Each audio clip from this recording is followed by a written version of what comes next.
So some of you are probably wondering if the cheaper version of the Apple M1 Macs are usable for music production, and I have made some videos about this earlier where I just show a bunch of tracks showing us like one synthesizer's 80 tracks and it works. And that's not really a real project, and today I just wanted to try to show you some of the projects I've been working on with Logic, just show you how they work on this M1 MacBook Pro I bought about 2 years ago. So it's the MacBook Pro, and of course you have the MacBook Air, which is a cheaper version, but the only difference here is I think the MacBook Air has one less GPU or GPU core, so I don't think the difference is that high. But if we go into Logic here, we can see that I have a project loaded up. It's not really that many tracks, but I haven't added that many tracks on this project right now, but I have one external synthesizer I'm playing in real time, and a few synthesizers and a few tracks. We can just take a look at it, play it back, and you can kind of see how it sounds right now. So everything is playing in real time.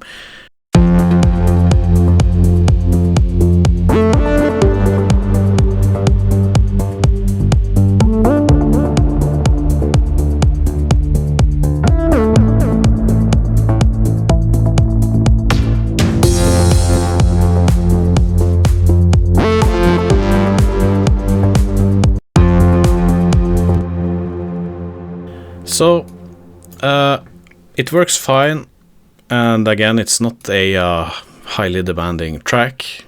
As for settings, I'm using 512 in I/O buffer size, and I'm outputting the audio to a tool called Black Hole, so I can record it, screen record it.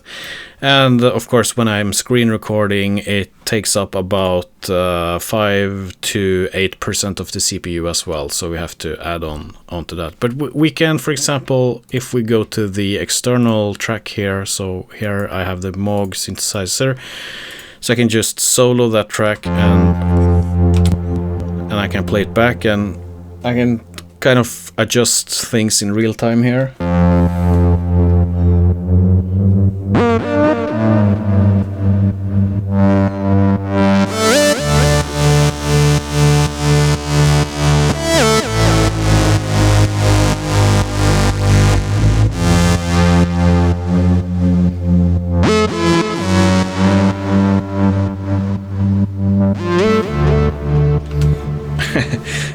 Maybe not that good, but at least you can see that it works. So if we take a look at the mix channel here, so I just use the external instrument here.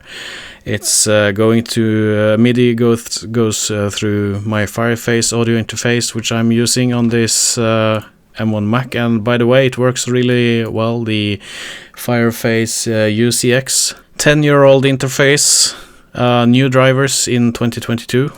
So that's good. Moog recently released a updated version of their software to control the synthesizer, or at least the subsequent 37CV I have here, and it works just fine.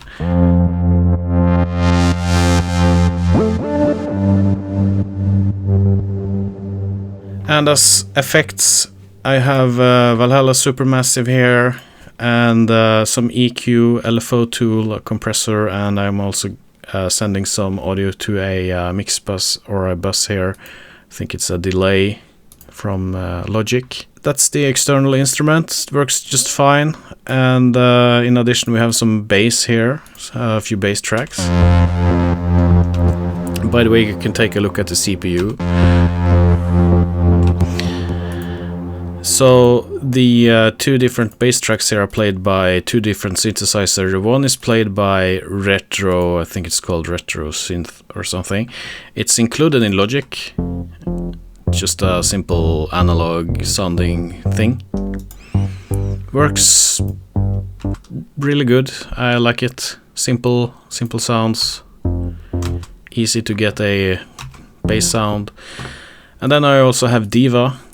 Diva is a little interesting. I've had some experience with that because Diva is one of the synthesizers that's I really like the sound of it, but it's quite demanding. As for on this particular patch, it doesn't really stress the CPU that much, because it's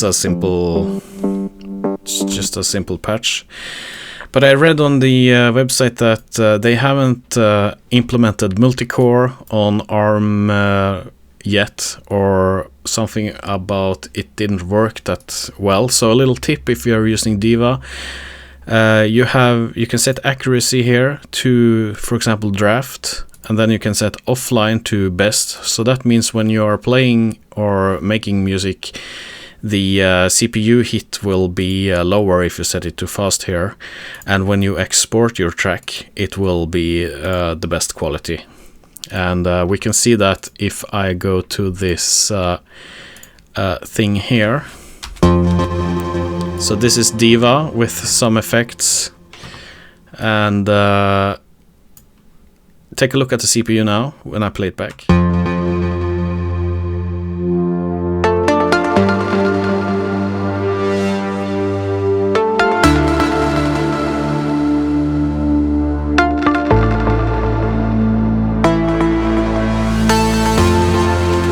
So it's barely 50%, but you see here I have accuracy set to draft. So if I set it to, let's say, great and multi-core, I think you can actually take a look at the CPU and see what happens.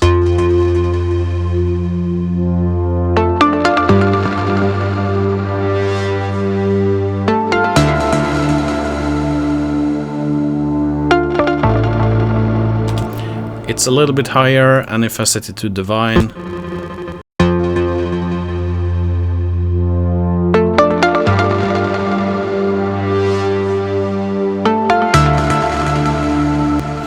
so it's not that much, but I set it to draft, and I just stick with that, and it works just fine. This track has not really that much. We have a few pads over here that's being played by Alchemy, and Alchemy is also a included synthesizer with Logic.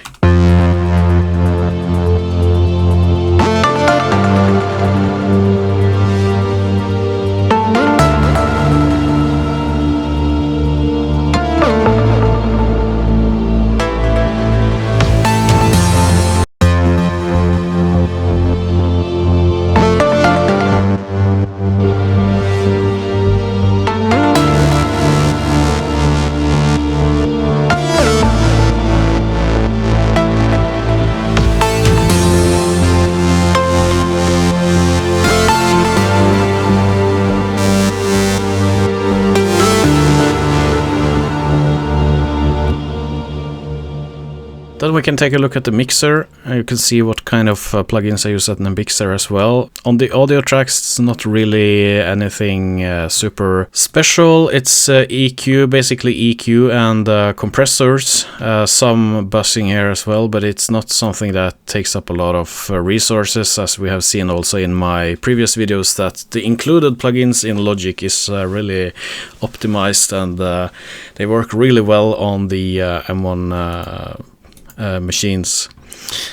Then we have some plugins on my other tracks here, but again it's a compressor LFO tool from Xfer, so it's a LFO tool is a sidechain tool, and it's mostly EQ, reverb here on the Moog track, and compressors. And on the master chain I'm using plugins from FabFilter. They are also really good and optimized, so I'm using a saturator here, and using actually Exciter, that's from Logic, no problem with that, and a multiband compressor from FabFilter, and we are routing everything through the limiter. So yeah, and if I go to the most, let's say, hectic part in this track, and we can open the CPU meter here.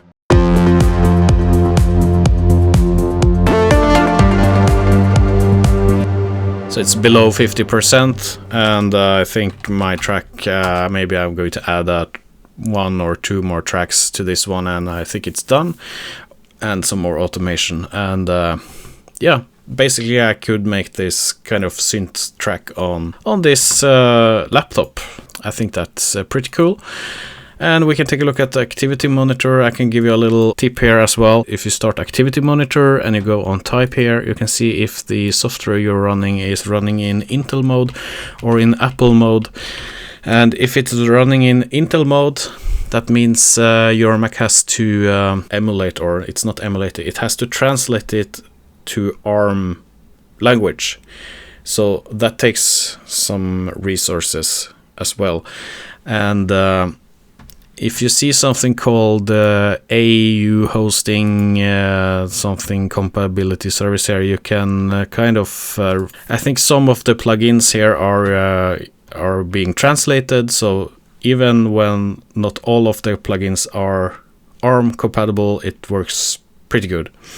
And you can see that I have some native instruments things here as well. It's running in Intel mode, and yeah, it's working just fine. And we can open up another track. Again, it's not that many tracks, but I can play it back here and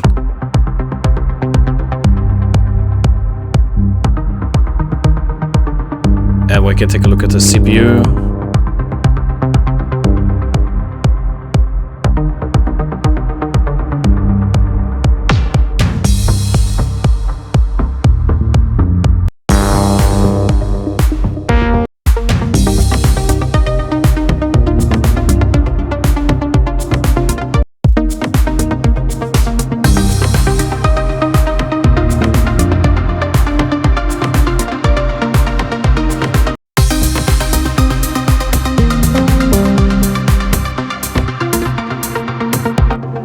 So here we have 1, 2, 3, 4, 5, 6, 7 audio samples, or actually 8 audio samples including the Moog here.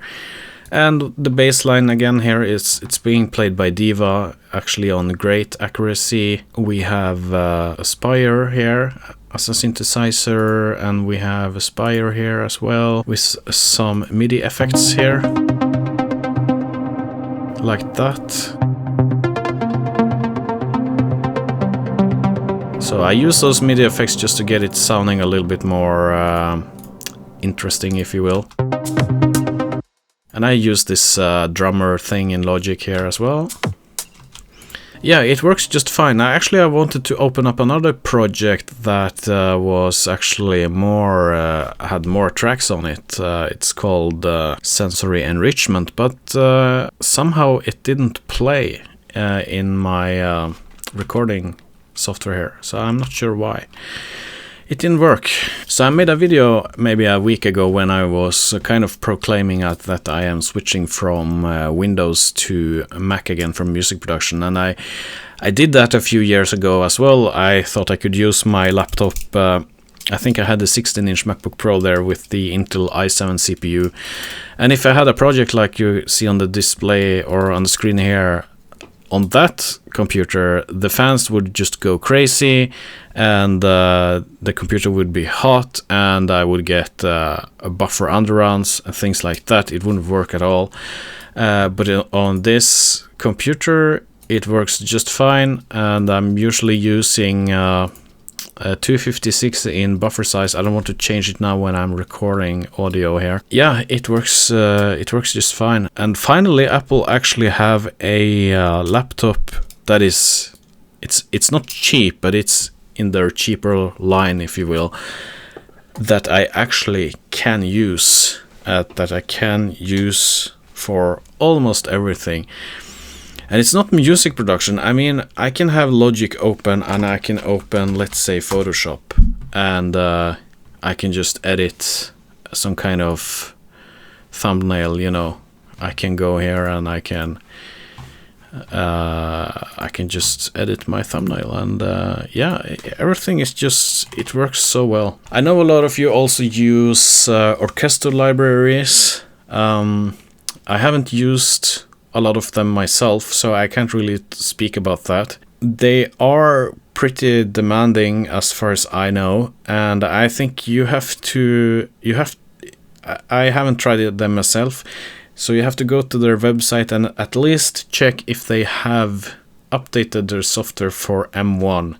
And if you are heavily relying on this type of software for your production, I think you should check out and see if those orchestral libraries works well on the M CPU before you really do the switch.